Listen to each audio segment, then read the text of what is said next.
Before we jump into the upcoming DJI Osmo Pocket 4 Pro, there's something quietly brewing that could shake things up, and it's coming from a name nobody ignores: Canon. Fresh patent images reveal that Canon is seriously working on its own pocket-sized gimbal camera, and honestly, it doesn't look like a half-hearted attempt. The design sticks to the familiar handheld form: grip, screen, stabilized head, but adds a clever twist. Instead of just powering off and letting the gimbal flop around, Canon's concept uses smart sensors to detect when you're done shooting. Then it gently folds itself into a safe position before shutting down. While rivals like DJI and Insta360 are chasing flashy upgrades like dual lenses and optical zoom, Canon seems to be playing a different game: refinement. Think better reliability, smarter power management, and that classic Canon color science creators love. Now, there's a strange kind of tension building around the DJI Osmo Pocket 4 Pro. Not because we don't know anything, but because we suddenly know too much. Leaks, early creator hands-ons, FCC filings, everything points to a camera that's about to land, yet still just out of reach. And here's the twist: this isn't just a small upgrade. It feels like DJI is quietly rewriting what a pocket camera can be. The biggest shift? Dual cameras. For the first time in the Pocket lineup, the Pro model is expected to combine a primary sensor with a dedicated telephoto lens, unlocking real optical zoom instead of digital tricks. That alone changes how you shoot. Suddenly, a tiny handheld camera can frame shots like a smartphone flagship or even a drone. Wide, tight, cinematic, all without moving your feet. But it doesn't stop there. Leaks suggest a 1-inch main sensor paired with advanced image processing, capable of 4K at 240 frames per second, and even pushing into 6K territory. If that holds true, this isn't just a vlogging tool anymore. It's stepping into serious filmmaking territory. Add around 14 stops of dynamic range and 10-bit D-Log color, and suddenly you're talking about footage you can actually grade, not just post online. And yet, what makes this more interesting is how DJI is balancing power with usability. The Pocket series was never about specs alone. It was about simplicity. That's why the rumored upgrades feel carefully chosen. A larger rotating touchscreen, gesture controls, even voice commands are expected to make shooting faster and more intuitive. It's like DJI knows creators don't just want better quality, they want less friction. Then there's stabilization, which is still the heart of this device. The 3-axis mechanical gimbal is staying, but leaks point to a more advanced active track system, capable of locking onto multiple subjects and tracking them smoothly. In real-world use, that could mean walking shots that feel almost drone-like, without any extra gear. Battery and storage are also getting attention. A slightly larger battery, around 20% bigger than before, should help with longer shoots, while built-in storage, rumored at 128 gigabytes, keeps things fast and simple. No cards, no swaps, just shoot and go. Now here's where the curiosity turns into real tension: timing. Multiple sources suggest a late May to June 2026 announcement window, with China likely getting it first before a global rollout. That means we're right on the edge of seeing it officially, but not quite there yet. And that delay matters because competition is closing in fast. Other brands are experimenting with modular designs, bigger sensors, and more aggressive innovation. So DJI isn't just launching another camera, they're defending a category they basically created. If the leaks are even half true, the Pocket 4 Pro might not just be an upgrade. It could be the moment where pocket cameras stop feeling like secondary devices and start replacing bigger rigs entirely. And the real question now isn't what it can do, it's whether anything else in 2026 can actually keep up. So now I'm curious, what do you think? Would you actually switch to the Pocket 4 Pro as your main camera, or is it still just a secondary tool for you? Should we wait for upcoming DJI Pocket 4 Pro, or buy DJI Pocket 4 now?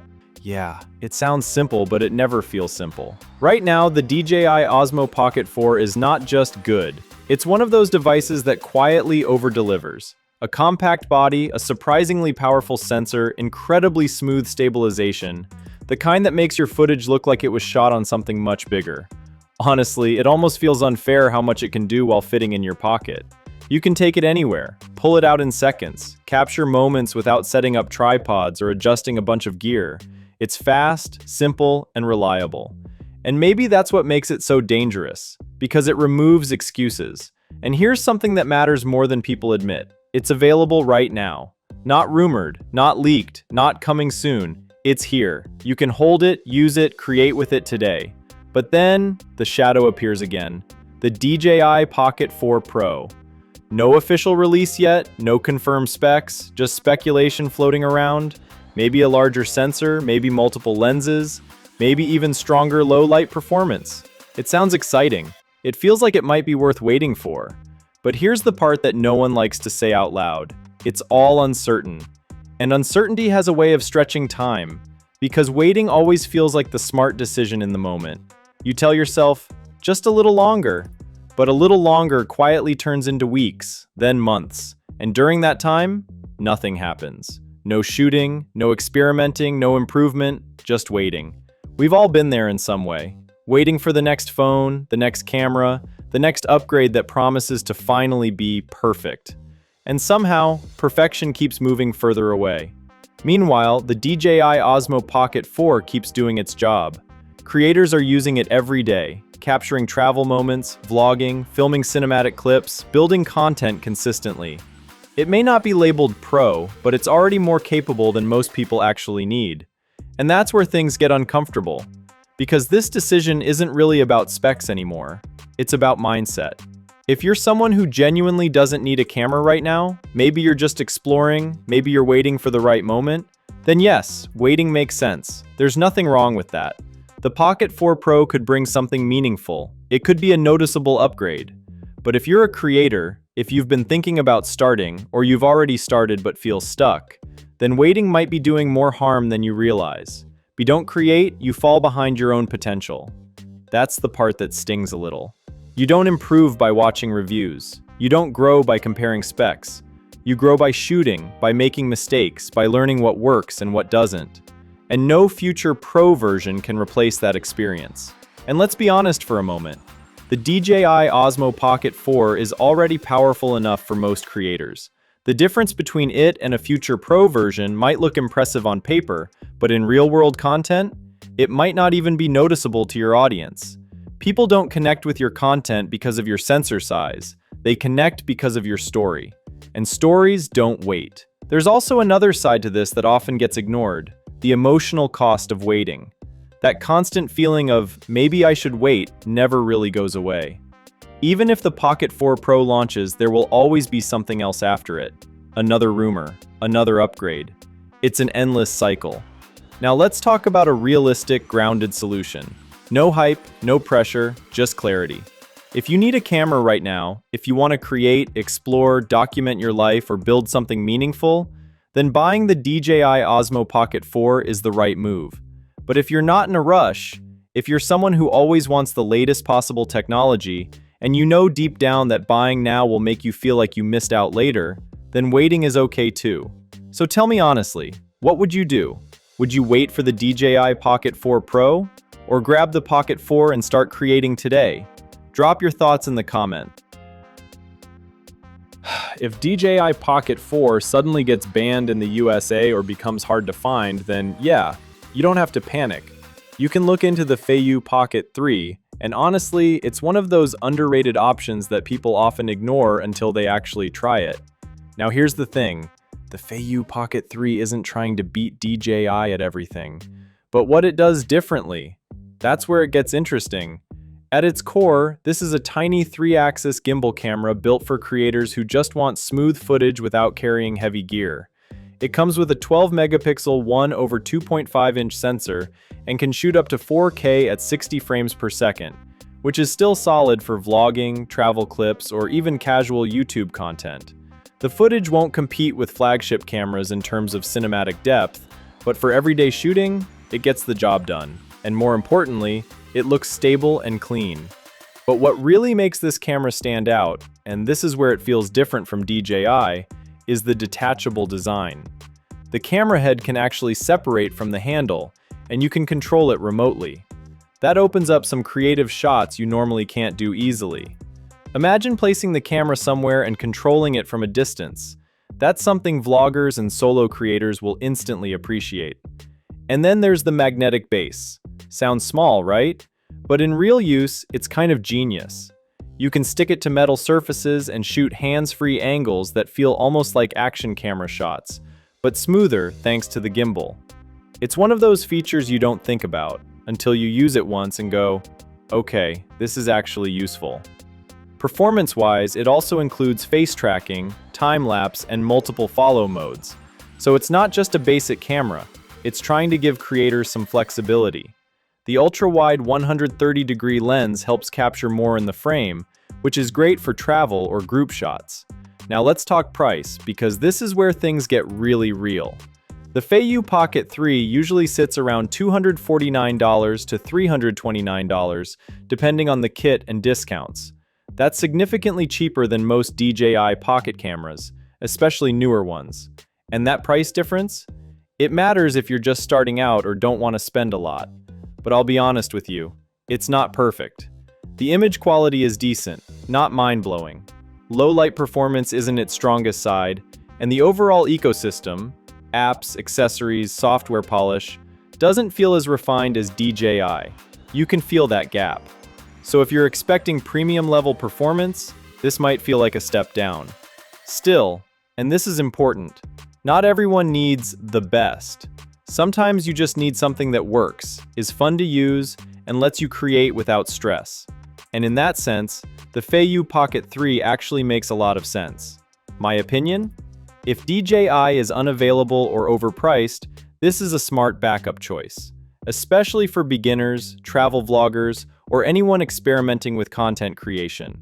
But if you're serious about filmmaking or want top-tier quality, you might eventually outgrow it. So yeah, it's not a perfect replacement for a DJI Pocket 4, but it's not trying to be. It's more like that quiet alternative sitting in the corner, waiting for people to notice it. And once you do, you realize it's actually pretty capable.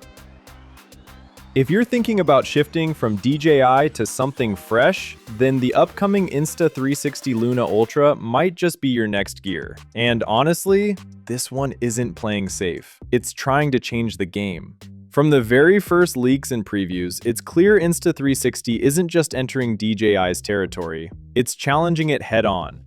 The Luna Ultra was teased at NAB 2026 in a way that built curiosity instead of revealing everything, almost like the company wanted people to speculate, and that worked. Now, with multiple leaks and hands-on previews floating around, we're finally getting a clearer picture of what this camera is trying to be. At its core, the Luna Ultra feels like a bold rethink of the Pocket gimbal camera. Instead of sticking to a single lens formula like most competitors, Insta360 is going with a dual camera system, a wide lens paired with a dedicated telephoto lens. That alone changes how you shoot. You're no longer stuck cropping digitally, you're getting actual optical flexibility, something creators have been quietly wishing for. Early leaks suggest around 3 times optical zoom, with up to 6 times hybrid or in-sensor zoom, and even higher digital zoom possibilities. And then comes the sensor. This thing is rumored to pack a 1-inch sensor with up to 50 megapixel resolution, which already puts it in serious territory for low light and dynamic range. Add to that 10-bit eye-log color and around 14 stops of dynamic range, and suddenly this isn't just a casual vlogging tool anymore. It's stepping into cinematic territory. You can feel Insta360 aiming not just at vloggers, but at filmmakers, travel creators, even documentary shooters who want something tiny but powerful. But here's where it gets even more interesting: the design. Luna Ultra is rumored to have a modular twist system, meaning parts of the camera can detach, including the gimbal. That's something we've never really seen in this category. Imagine shooting stabilized footage, then quickly switching to a different setup or angle without carrying a whole rig. It feels experimental, but also kind of genius if executed well. Performance-wise, the numbers sound almost unreal for something this small. We're talking 4K at up to 240 frames per second, and even mentions of 8K recording support in early menus and leaks. If that actually makes it into the final product, it's going to shake things up big time. Slow motion, high-res footage, and pro-level color, all in your pocket. And then there's the little things that creators actually care about. Physical controls like a dedicated zoom lever, joystick, and record button have been spotted in leaks, which means Insta360 isn't just relying on touchscreen gimmicks. They're thinking about real usability, how it feels in your hand when you're shooting on the go, under pressure, chasing a moment. Timing also plays a huge role here. The expected launch window is around May to June 2026, and interestingly, this comes at a moment when DJI's availability in some markets has been uncertain. That gives Insta360 a perfect opportunity to step in and grab attention. It's not just about specs, it's about timing the market, and they seem to know it. Price-wise, nothing is officially confirmed yet, but early expectations place it somewhere between $400 to $700, depending on the version. That puts it right in the competitive zone. Not cheap, but not unreachable either, especially if it delivers on these features. So what does all this actually mean for you? It means if you've been using DJI and feeling like things are getting a bit predictable, Luna Ultra might feel refreshing. It's risky, it's different, and yeah, it's still not fully confirmed, but that's also part of the excitement. This camera isn't trying to be another Pocket. It's trying to be something else entirely. And honestly, that's what makes it interesting. Now the real question is, would you actually switch from DJI to Insta360 for something like this? Or are you waiting to see what DJI does next?